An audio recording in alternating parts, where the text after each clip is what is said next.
Hello everyone. हम लोगों ने अब तक अकाउंट्स के अंदर अकाउंट्स की डेफिनेशन डिस्कस की, अकाउंट्स के फंक्शन डिस्कस किए, अकाउंट्स के ऑब्जेक्ट डिस्कस किए, अकाउंट्स के एडवांटेजेस, अकाउंट्स की limitation and finally last video के अंदर हम लोगों ने अकाउंट्स के यूजेस डिस्कस किए।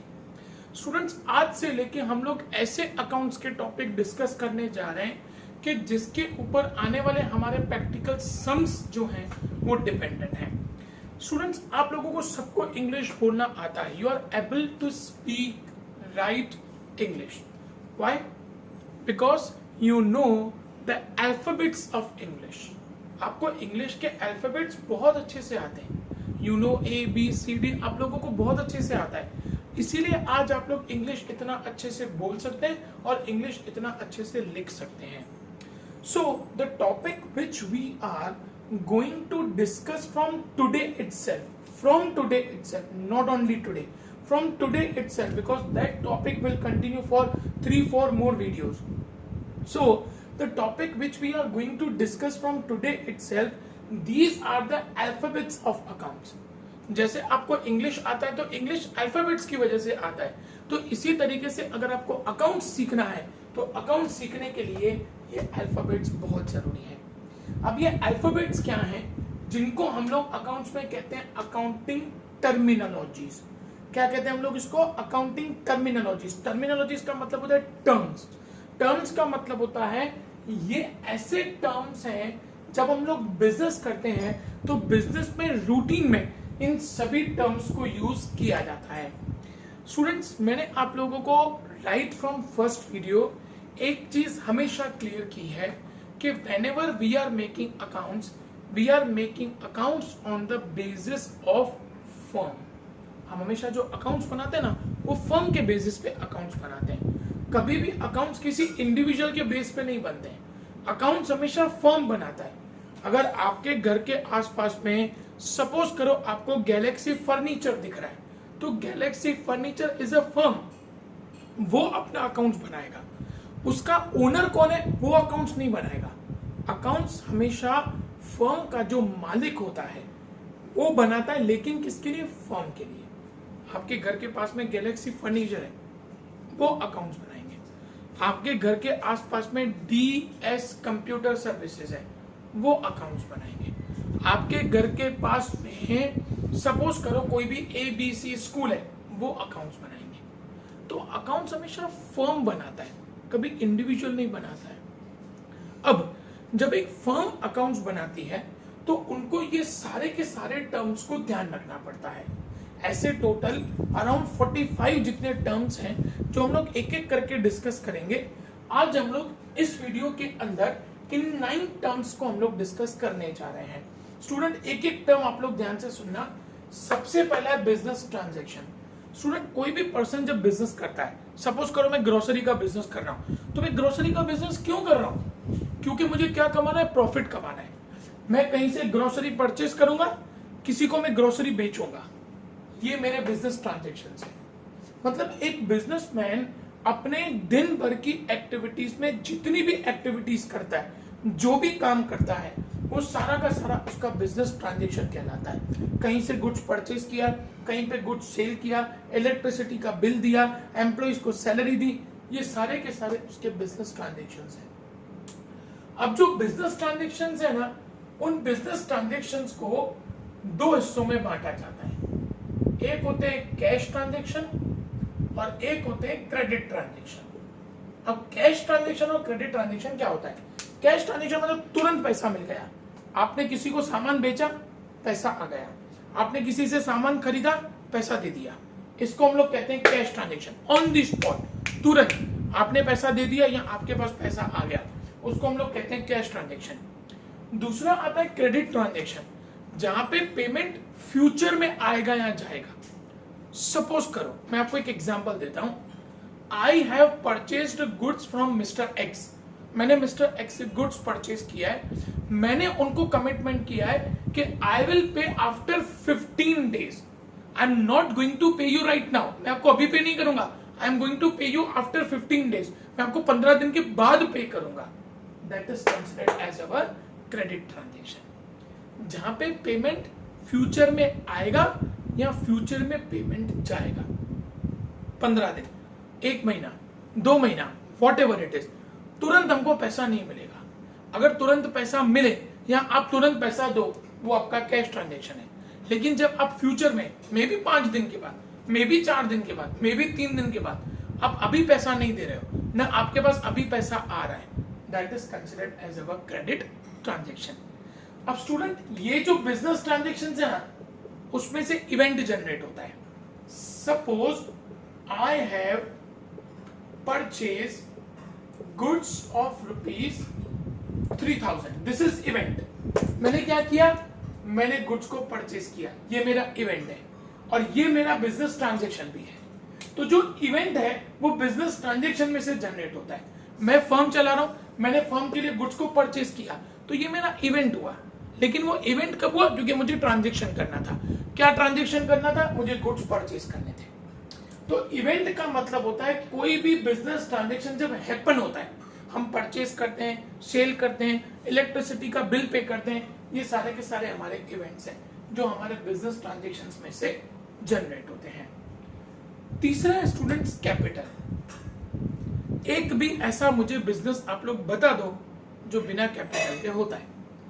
छोटे से छोटा बिजनेस, सुबह में अगर हॉकर लारी लेके सब्जी बेचने निकलता है ना, उसको भी 500, 700, 1000 रुपए की सब्जी तो लेनी पड़ेगी, तभी वो बेचने निकलेगा। This is capital.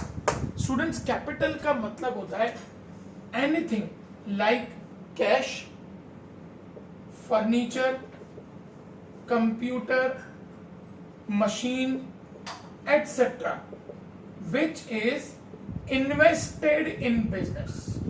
Whenever you are investing anything into business is considered as your capital. मेरे पास कैश पड़ा है, वो कैश मैंने बिजनेस में इन्वेस्ट किया, वो कैपिटल है। मेरे घर पे कंप्यूटर फ्री पड़ा हुआ है, लग रहा है कि उसका कोई काम नहीं है, लेकिन मुझे ऑफिस में कंप्यूटर की जरूरत है, तो मैं घर से कंप्यूटर ऑफिस में लेके आया ताकि उसका यूज हो सके। That is considered as our capital. मेरे घर पे ना सोफा फ्री पड़ा हुआ है, कोई बैठने वाला नहीं है, लेकिन मेरी ऑफिस पे मुझे सोफा की जरूरत है, मैंने घर से सोफा निकाला, उसको मैं ऑफिस पे लेके आया। फर्नीचर, घर का फर्नीचर बिजनेस में आया, capital. So anything when you are doing a business and you are investing anything in your business, that is considered as capital. Students, कोई भी ऐसा बिजनेस नहीं है जो बिना कैपिटल के हो सके।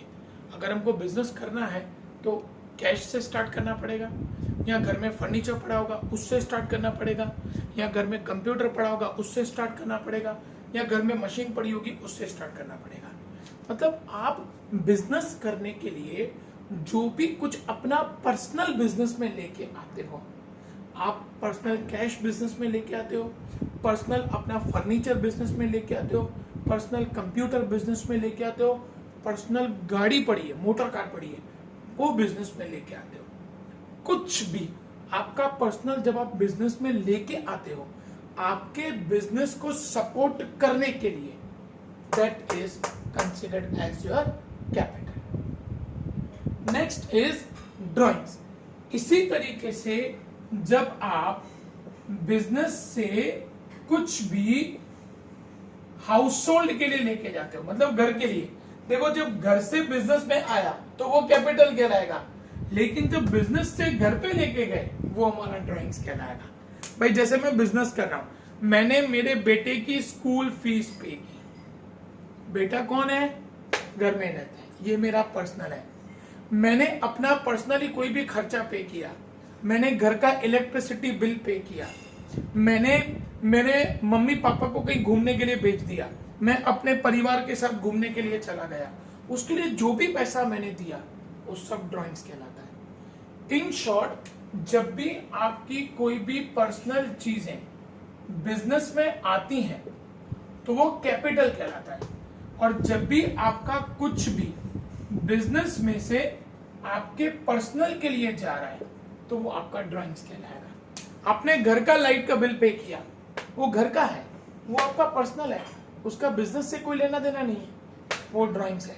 आपने घर के लिए फर्नीचर लिया, ऑफिस के लिए फर्नीचर लो, वो ड्राइंग्स नहीं है, घर के लिए फर्नीचर लिया, हाउस होल्ड है, वो आपका पर्सनल है, वो ड्राइंग्स कहलाएगा। आपने घर का फोन का बिल पे किया, ऑफिस का फोन का बिल पे करते हो, वो ड्राइंग्स नहीं है। आप जब घर का फोन का बिल पे करते हो वो आपका पर्सनल है, ड्राइंग्स है। आपने अपनी लाइफ के लिए इंश्योरेंस पे किया, अपने लिए लाइफ इंश्योरेंस में अपने लिए पे कर रहा हूं, अगेन वो क्या हुआ, पर्सनल, ड्राइंग्स है। इसका मतलब मैं मेरा कुछ भी पर्सनल, अपना पर्सनल पैसा, अपना पर्सनल फर्नीचर, अपना पर्सनल कंप्यूटर, अपनी पर्सनल मोटर का जब बिजनेस में लेके आऊं तो वो कहलाता है कैपिटल। और जब मैं बिजनेस में से कुछ भी घर पे लेके गया, भाई बिजनेस में ऑफिस पे सोफा फ्री पड़ा हुआ है, घर पे लेके गया, वो ड्राइंग्स है। बिजनेस में ऑफिस पे कार फ्री पड़ी हुई है, घर पे लेके गया, ड्राइंग्स है। ऑफिस में कंप्यूटर लैपटॉप फ्री पड़ा हुआ है, घर पे लेके गया, वो ड्राइंग्स है। मतलब जब हम लोग अपना पर्सनल कुछ भी बिजनेस में लेके आए वो कैपिटल है, और जब बिजनेस में से कुछ भी पर्सनल लेके जाए वो हमारा ड्राइंग्स कहलाएगा। सो हम लोगों ने अब तक 4 टर्म्स डिस्कस किए।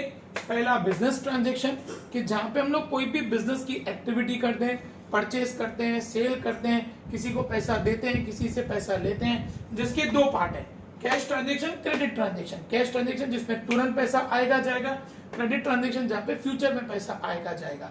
और बिजनेस ट्रांजैक्शंस में से क्या बनता है, इवेंट। गुड्स परचेस किया, इवेंट है, गुड्स सेल किया, इवेंट है। तीसरा कैपिटल, हम जो भी पर्सनल चीजें बिजनेस के अंदर लेके आते हैं, चाहे वो कैश हो, फर्नीचर हो, लैपटॉप हो, कंप्यूटर हो, मशीन हो, मोटर कार हो, कुछ भी पर्सनल जब अपना हम लोग बिजनेस में लेके आते हैं वो कैपिटल है।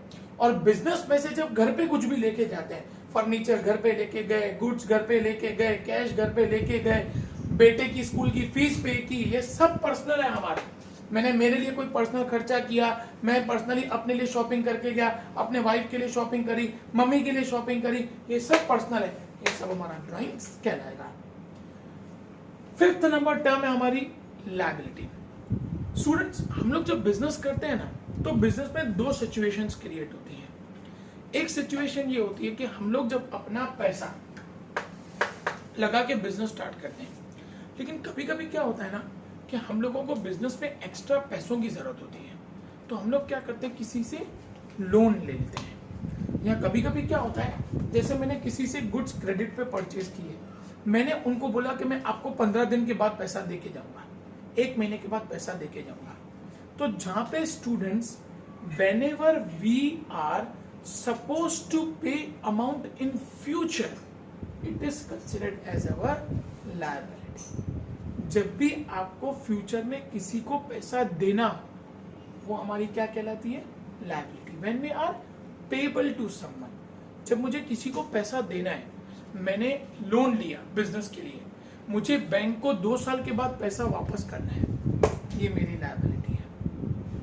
मैंने मेरे फ्रेंड से पैसा लिया, उसको मैंने बोला कि 1 महीने के बाद पैसा दे के जाऊंगा, देना है, मेरी लायबिलिटी है। मैंने किसी से गुड्स परचेज किए, उनको बोला कि 15 दिन के बाद पैसा दे के जाऊंगा, 15 दिन के बाद मुझे पैसा उसको देना है, ये मेरी लायबिलिटी कहलाएगी। It means whenever you are payable to someone, आपको जब किसी को पैसा देना है वो आपकी लायबिलिटी कहलाती है। और स्टूडेंट्स, लायबिलिटी के 2 पार्ट हैं, एक इंटरनल लायबिलिटी, एक एक्सटर्नल लायबिलिटी। और इसके साथ साथ current liability and non current liability, ये सब इसके पार्ट्स हैं। हम लोग एक एक पार्ट करके ध्यान से डिस्कस करेंगे। स्टूडेंट्स, मैंने आपको लायबिलिटी बताया कि जब हमको किसी को फ्यूचर में पैसा देना है बिजनेस में से, वो हमारी लायबिलिटी है। इंटरनल लायबिलिटी का मतलब क्या होता है, स्टूडेंट्स ध्यान से सुनना। मेरी ग्रोसरी का बिजनेस है, मैंने मेरा पर्सनल पैसा बिजनेस को दिया, बिजनेस मेरा, मैं ओनर हूं। अकाउंट्स ऐसा कहता है कपिल एंड ग्रोसरी बिजनेस, वो दोनों अलग हैं। मैंने, कपिल ने ग्रोसरी बिजनेस को पैसा दिया, फर्म को पैसा दिया, आने वाले भविष्य में ये फर्म ये पैसा मुझे वापस करेगा। मैं फर्म का इंटरनल पर्सन हूं, इसीलिए इसको हम लोग बोलेंगे इंटरनल लायबिलिटी। ये जो कैपिटल है ना बेटा, ये कैपिटल हमारी इंटरनल लायबिलिटी होती है। मतलब फर्म जब अपने ही मालिक को पैसा वापस करता है। अब देखो स्टूडेंट्स, मैंने अगर पैसा लगा के ग्रोसरी का बिजनेस चालू किया है तो मेरा टारगेट क्या रहेगा भाई, 50 लाख रुपए लगा के मैंने ग्रोसरी का बिजनेस चालू किया, तो मेरी एक कोशिश होगी भाई आने वाले 5 साल के अंदर ये मेरा 50 लाख रुपए रिकवर हो जाए। तो ये 50 लाख मुझे कौन देगा? फर्म मुझे वापस करेगी। किसको फर्म वापस करेगी? ओनर को। अब ओनर कौन है? मैं खुद बिजनेस चला रहा हूं। तो फर्म से जब मैं ये 50 लाख रुपया वापस लूंगा, ये कहलाएगी फर्म की इंटरनल लायबिलिटी। मतलब जो बिजनेस के अंदर के लोग होते हैं, जब फर्म उनको पैसा देता है उसको हम लोग कहते हैं इंटरनल लायबिलिटी। मैं हूं, या सपोज करो मैंने मेरी वाइफ से पैसा लिया, मेरी वाइफ मेरी बिजनेस की पार्टनर है, फर्म को उसको पैसा वापस करना है, इंटरनल लायबिलिटी। लेकिन इसी तरीके से मैं किसी थर्ड पर्सन से, किसी तीसरी व्यक्ति से मैं पैसा लेके आया, मैंने बैंक से पैसा लिया, मुझे उनको 2 साल के बाद वापस करना है। मैं मेरे फ्रेंड से पैसा लेके आया, उसको 1 महीने के बाद पैसा वापस करना है। मैंने किसी से गुड्स परचेज किए, उसको मैंने बोला 2 महीने के बाद पैसा देके जाऊंगा। ये सब मेरी एक्सटर्नल लायबिलिटी। मतलब जो फर्म के अंदर के लोग हैं, जब फर्म उनको पैसा देता है, फर्म के ओनर हैं, फर्म के एम्प्लॉइज हैं, फर्म के पार्टनर हैं, जब फर्म इन फर्म के अंदर के लोगों को पैसा देता है वो इंटरनल लायबिलिटी। और जब फर्म के बाहर के लोग हैं, जिनसे लोन लिया है, जिनसे गुड्स खरीदे हैं, या किसी से पैसा 2-4 दिन, 8 दिन, 10 दिन के लिए बोरो किया है, उसको पैसा हमको वापस करना है, ये हमारी एक्सटर्नल लायबिलिटी कहलाती है। नेक्स्ट, करंट लायबिलिटी, जिसको मुझे 1 साल के अंदर अंदर पैसा वापस दे देना है, उसको हम लोग कहते हैं करंट लायबिलिटी। मैंने किसी से गुड्स लिया, इस कमिटमेंट पे कि आई विल पे you that amount after 2 months, 1 साल के अंदर हुआ, करंट लायबिलिटी। और जब हमको किसी को 1 साल के बाद पैसा देना हो, मैंने बैंक से लोन लिया इस कमिटमेंट पे कि मैं आपको 5 साल के बाद पैसा दूंगा, 1 साल के बाद पैसा देना है, non current liability. So whenever a firm pays to anyone within 1 year, that is considered as current liability. When a firm pays to anyone after 1 year, that is considered as non-current liability. I hope students आप लोगों को ये topic अच्छे से clear हो गया होगा। Liability, जब हमको किसी को पैसा देना हो, उसमें इंटरनल लायबिलिटी, जो फर्म के अंदर के लोग होते हैं, ओनर हैं, एम्प्लॉइज हैं, पार्टनर हैं, उनको पैसा देना है, वो इंटरनल लायबिलिटी। फर्म के बाहर की व्यक्ति, बैंक है, फ्रेंड है, किसी से गुड्स खरीदे, उनको हमको पैसा देना है, वो एक्सटर्नल लायबिलिटी। करंट लायबिलिटी, जिनको 1 साल के अंदर अंदर हमको पैसा वापस कर देना है, वो current liability. Non current liability, जिनको 1 साल के बाद हमको पैसा देना है, वो नॉन करंट लायबिलिटी। अब स्टूडेंट, हम लोग 2 बहुत इंपॉर्टेंट टॉपिक्स, मतलब 2 important terms, purchase and sale discuss करने वाले हैं, जिसमें बहुत सारे बच्चों को कंफ्यूजन होता है। अब स्टूडेंट्स, मैं आपको एक सिंपल एग्जांपल दूंगा, ध्यान से सुनना। मैं ग्रोसरी का बिजनेस कर रहा हूं, मैं जितना भी गेहूं लेके आया, मैं जितना भी ड्राई फ्रूट लेके आया, मैं जितना भी सोप, शैम्पू, ये सब लेके आया, ये मेरा कहलाता है परचेज। मैं जो भी बिजनेस कर रहा हूँ, मैं वेजिटेबल का बिजनेस कर रहा हूँ, जितने भी पोटैटोज लेके आया, जितने भी टोमेटोज लेके आया, जितना भी ओनियन लेके आया, ये मेरा परचेज कहलाएगा। मैं फर्नीचर का बिजनेस कर रहा हूँ, जितना भी सोफा लेके आया, जितने भी चेयर्स लेके आया, ये मेरा परचेज कहलाएगा। मतलब जो मैं बिजनेस कर रहा हूँ ना, उसके रिलेटेड जो भी मैं सामान लेके आया, that is considered my purchase. अब स्टूडेंट, इस टॉपिक पे कंफ्यूजन कहां पे आता है, ध्यान से सुनना। मैं ग्रोसरी का बिजनेस कर रहा हूं, जब मैं व्हीट लेके आया तो वो मेरा परचेज है। मैं ग्रोसरी का बिजनेस कर रहा हूं, मैं शॉप के लिए एक कुर्सी लेके आया, it is not considered as purchase. जो चीज में मैं डील कर रहा हूं, मैं अगर फर्नीचर में डील कर रहा हूं, तो जितनी भी फर्नीचर की चीजें मेरे पास आई, कुर्सी, सोफा, डाइनिंग टेबल, वो मेरा परचेज है। मैं ग्रोसरी का बिजनेस कर रहा हूं, व्हीट आया, शुगर आया, टी आया, सोप आया, शैम्पू आया, वो मेरा परचेज है। लेकिन कुर्सी तो मैं ऑफिस में बैठने के लिए ला रहा हूं, वो बेचने के लिए थोड़ी ला रहा हूं। मैं उसको बेचूंगा थोड़ी। मैं कंप्यूटर मेरे ग्रोसरी की शॉप पे यूज करने के लिए लाया, वो मेरा परचेज नहीं है। मैं उसको बेचूंगा थोड़ी, वो तो मैं यूज करने के लिए लेके आ रहा हूं। तो जो मैं बिजनेस कर रहा हूं, अगर मैं कपड़े का बिजनेस कर रहा हूं तो मैं जितनी भी टी शर्ट्स लाया वो मेरा परचेज है। लेकिन उन टी शर्ट्स को रखने के लिए मैंने फर्नीचर बनवाया, वो मेरा परचेज नहीं है। मैं उसको बेचने थोड़ी वाला हूं। मैं बेचने वाला क्या हूं? मैं टी शर्ट बेचने वाला। 500 टी शर्ट लिया, वो मेरा परचेज है। लेकिन मैंने बैठने के लिए कुर्सी लिया, वो परचेज नहीं है। कंप्यूटर पे एंट्री करने के लिए मैंने कंप्यूटर लिया, वो मेरा परचेज नहीं है। मैं जो बिजनेस कर रहा हूं उस बिजनेस के रिलेटेड मैं कोई भी गुड्स अगर लेके आ रहा हूं, मैं कपड़े का बिजनेस कर रहा हूं, जितने भी जीन्स लेके आया वो परचेज है। टी शर्ट लेके आया परचेज है, शर्ट लेके आया परचेज है, कार लेके आया परचेज नहीं है। बेचने के लिए थोड़ी लाया, यूज करने के लिए लाया, वो परचेज नहीं है। So in short, purchase means the things in which a business is dealing, and whenever you buy that things is considered as purchase, उसको हम लोग purchase बोलेंगे। इसी तरीके से स्टूडेंट्स से, अगर मान लो कि मैं कपड़े का बिजनेस कर रहा हूं, मैं टी शर्ट्स लेके आया, वो मेरा परचेज है। मैंने टी शर्ट्स बेची, मैंने जीन्स बेचा, मैंने शर्ट्स बेची, वो मेरा सेल है। कंप्यूटर पुराना हो गया है शॉप पे, मेरी कपड़े की शॉप है, कंप्यूटर पुराना हो गया, उसको बेच दिया, is it considered as sale? No, it is not considered as cell.